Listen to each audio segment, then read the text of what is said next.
Hi, and welcome back to our 2021 Advent series. 2 weeks ago, we talked about hope. Last week we talked about peace. This week, we are going to discuss love. Before we dive into this topic, let's get something out of the way. There are different kinds of love, and the word love can be used in so many different ways. I love being creative. I love music. I love Jesus. I love my wife. I love broccoli. I love people. Yeah, a lot of ways we use the word love.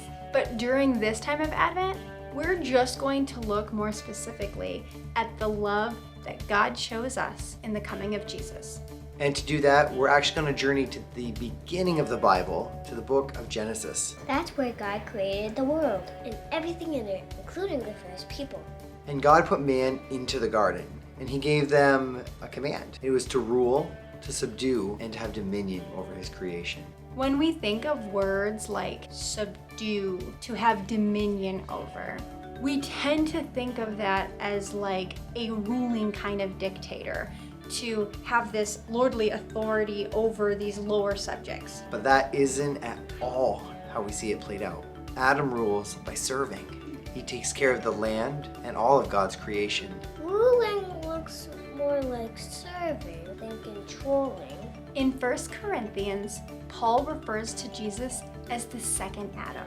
Jesus came to show us what being a king really looked like. When Jesus washes his disciples' feet, he shows us what true love is.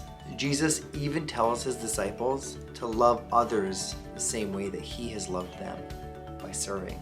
This is really interesting and everything, but what does it have to do with Christmas? Ah, yes. On that first Christmas, love came down. The Word became flesh. God became man. Let's try and feel the full weight of that statement. He didn't possess the body of a man for a time. He became a man.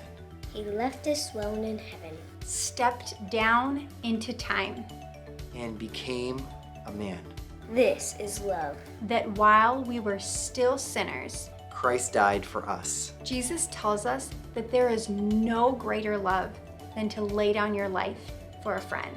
But divine love goes a step further.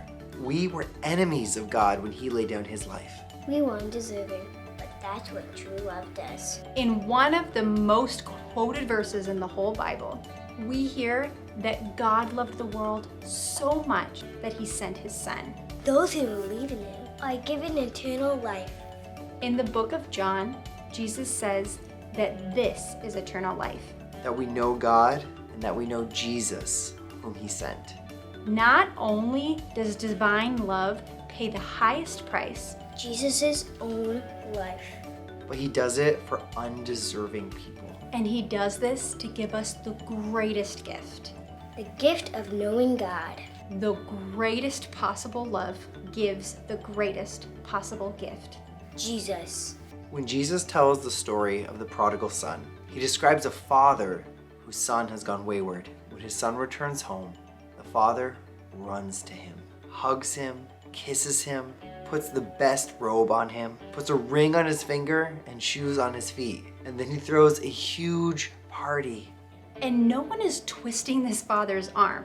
He chooses to delight in his son. God gives us the greatest joy. By giving us the greatest gift of love. The gift of himself. This Christmas, embrace this gift as you have never done it before. In a world that throws the word love around so flippantly, let's embrace this beautiful, divine, sacrificial love of Jesus. And let's open the best gift that God could give. The gift of true love.